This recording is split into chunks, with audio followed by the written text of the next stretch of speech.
warahmatullahi wabarakatuh. Selamat pagi adik-adik semua. Gimana kabar kalian hari ini? Semoga selalu semangat buat belajar hal baru ya. Nah, pernah nggak sih adik-adik lagi dengerin lagu terus ngerasa, wah ini kok liriknya mencerminkan perasaan saya banget ya?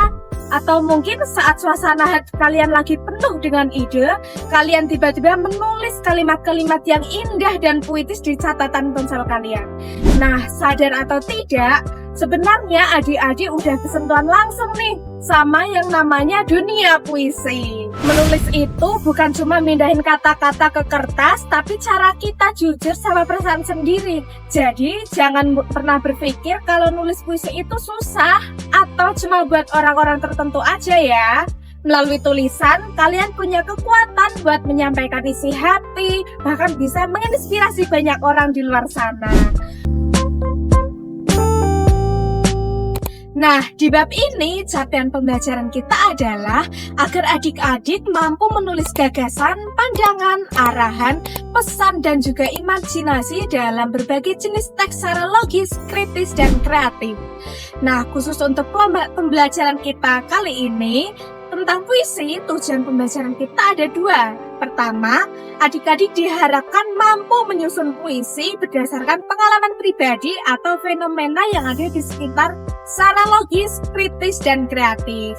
Kedua, adik-adik mampu menulis puisi dengan memperhatikan pilihan kata atau diksi, penggunaan majas, rima, dan tipografi secara kreatif, supaya makin paham dan gak makin bingung. Yuk, langsung kita dengarkan penjelasan tentang apa sih sebenarnya puisi itu dari Pak Fauzi. Halo adik-adik, terima kasih atas penjelasannya Ibu Devita. Oke, sekarang bareng sama aku, kita bakal bahas dulu nih, malam seperti apa sih puisi itu. Jadi, secara sederhana, puisi adalah karya sastra yang mengungkapkan pikiran dan perasaan penyair dengan bahasa yang indah, padat, dan penuh makna untuk menyampaikan perasaan, pikiran, pengalaman, dan imajinasi. Berbeda dengan cerpen atau novel yang bentuknya paragraf atau prosa, puisi punya karakteristik sendiri. Ciri-cirinya apa saja sih? Pertama, bahasanya singkat dan padat. Kedua, mengandung makna kias. Ketiga, memiliki irama dan rima. Keempat, menggunakan keindahan bahasa. Nah, biar tulisan kita bisa disebut sebagai puisi yang kuat, ada unsur-unsur penting di dalamnya yang bakal dijelasin sama Ibu Skar. Hai semuanya, sesuai kata Pak Fauzi tadi, puisi itu punya kerangka atau unsur-unsur pembangun. Kita bedah bareng-bareng secara singkat ya. Ada unsur-unsur yang wajib adik-adik ketahui. Yang pertama, ada tema. Tema adalah sebuah gagasan utama atau ide pokok dalam puisi kalian. Misalnya, bertema keluarga, bertema kehidupan, bertema cinta, dan lain-lain. Yang kedua, ada diksi. Diksi ini soal pemilihan kata yang tepat dan indah. Ketika membuat sebuah puisi, adik-adik harus memilih kata-kata yang indah agar terlihat puitis. Yang ketiga, ada imaji. Imaji adalah gambaran yang membuat pembaca seolah melihat atau merasakan apa yang ditulis. Yang keempat, ada majas. Majas merupakan gaya bahasa yang digunakan untuk memperindah puisi. Misalnya, majas metafora, majas hiperbola, majas simile, dan lain-lain. Yang selanjutnya ada rima. Rima merupakan persamaan bunyi dalam puisi biar terlihat enak didengar pas dibaca. Selanjutnya ada tipografi. Tipografi ini adalah seni penataan tata letak, huruf, kata, baris, dan bait. Selanjutnya yang terakhir ada amanat. Amanat adalah pesan yang ingin disampaikan penyair secara tersirat kepada pembaca. Gimana? Udah kebayang unsur-unsurnya? Kalau udah, sekarang saatnya kita cari tahu gimana langkah-langkah membuat puisi bareng Bu Suci. Hai adik-adik, sekarang kita masuk ke bagian prakteknya nih. Gak usah bingung mau mulai dari mana, ikuti langkah-langkah mudah ini. Nah, Langkah pertama, menentukan tema. Pilih ide utama yang ingin ditulis, misalnya cinta, alam, ayah, persahabatan, atau kehidupan. Langkah kedua, menentukan tujuan, perasaan, dan imaji. Tentukan pesan, suasana, dan gambaran yang ingin ditampilkan dalam puisi. Contohnya, pada puisi karya seperti Djoko Damono terdapat kalimat dirahasiakannya rintik rindunya kepada pohon berbunga itu. Kata dirahasiakannya dan rintik rindu di sini berhasil membangun imaji dan suasana perasaan yang sunyi sekaligus romantis. Langkah ketiga, mengumpulkan ide dan pengalaman. Gunakan pengalaman pribadi atau hal yang bermakna. Langkah keempat, memilih diksi atau pilihan kata. Gunakan kata yang putih dan bermakna dalam. Contohnya, pada puisi karya Sapardi Djoko Damono terdapat kalimat, "Aku ingin mencintaimu dengan sederhana, dengan kata yang tak sempat diucapkan kayu pada api yang menjadikannya abu." Kata sederhana, kayu, api, dan aku membuat puisi terasa sangat lembut, mendalam, dan punya makna pengorbanan yang besar. Langkah yang kelima, menentukan majas. Gunakan gaya bahasa yang indah. Contohnya, masih dari puisi legendaris Sapardi Djoko Damono yang berjudul Hujan di Bulan Juni. Ada kalimat, "Tak ada yang lebih tabah dari hujan bulan Juni. Dihapusnya jejak-jejak kakinya yang ragu-ragu di jalan itu." Penggunaan majas personifikasi pada kata hujan yang tabah dan jejak kaki yang ragu-ragu membuat benda mati seolah hilang, hidup, dan terasa sangat kritis. Langkah keenam, menyusun larik dan bait atau tipografi. Rangkai kata menjadi baris atau larik dan bait yang bermakna. Contohnya, susunan larik atau tipografi yang unik bisa kita lihat pada potongan bait ini. Aku berdiri di anak tangga pertama, ragu, menggantung di dada. Pemotongan kata berbaris yang sengaja dibuat pendek-pendek ini memberikan efek visual dan penekanan rasa bimbang yang ingin disampaikan penulis. Langkah ketujuh, membaca dan merevisi untuk memadukan rima. Baca ulang puisimu untuk memperbaiki bunyi dan keindahan. Contohnya, bisa kita dengar pada puisi berikut. Pada suatu hari nanti, jasadku tak akan ada lagi. Tapi, dalam bait-bait sajak ini, kau tak akan kurelakan sendiri. Permainan rima akhir i di setiap barisnya membuat puisi tersebut terdengar sangat merdu, indah, dan enak saat dibacakan. Gampang kan? Nah, buat menguji kreativitas kalian, kita udah nyiapin tugas seru nih yang dijelasin detailnya sama Bu Diava.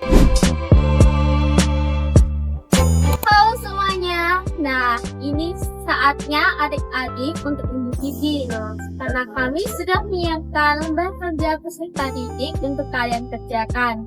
Tugasnya adalah yang pertama, buatlah sebuah puisi dengan tema berdasarkan pengalaman atau fenomena di sekitar adik-adik dengan logis dan kritis.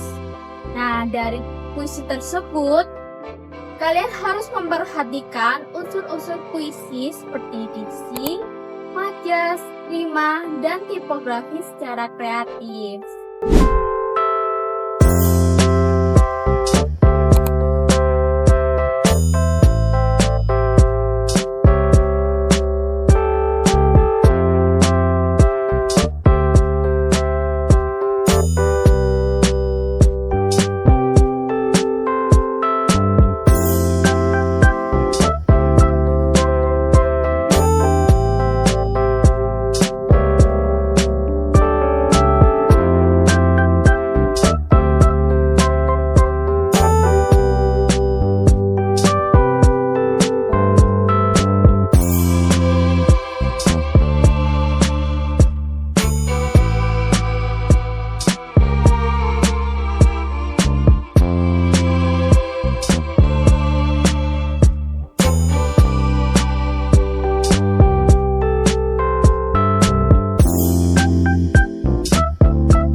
minimal perhatikan aspek penilaian dengan menggunakan nilai bobot berikut ya.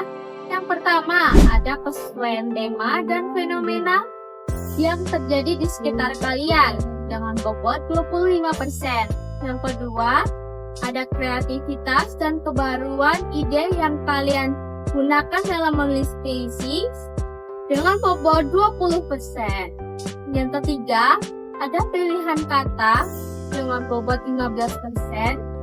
Yang keempat, ada gaya bahasa dengan bobot 15%.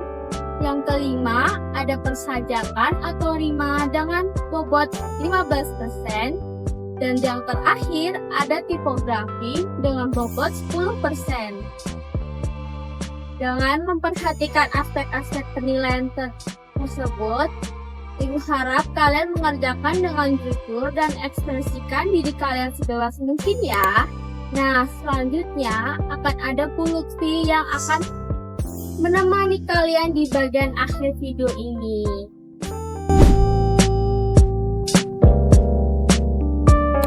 Halo adik-adik, tidak terasa ya kita sudah di penghujung video pembelajaran puisi pada hari ini. Coba adik-adik evaluasi dan refleksikan setelah kita mempelajari menulis puisi pada hari ini. Coba adik-adik sampaikan dan renungkan kesan kalian selama pembelajaran menulis puisi pada hari ini. Apakah adik-adik mengalami kendala atau kesulitan? Semoga adik-adik tidak mengalaminya ya. Nah, coba adik-adik sebutkan pemahaman baru yang kalian peroleh setelah pembelajaran hari ini. Dan berikan tanggapan terhadap kegiatan menulis puisi yang telah disampaikan oleh Bapak Ibu Guru tadi. Oke adik-adik, jadi kesimpulan belajar kita pada hari ini adalah menulis puisi itu sebenarnya cara yang seru banget untuk merenungkan perasaan, pikiran, dan imajinasi kita lewat kata-kata yang singkat, indah, dan penuh makna.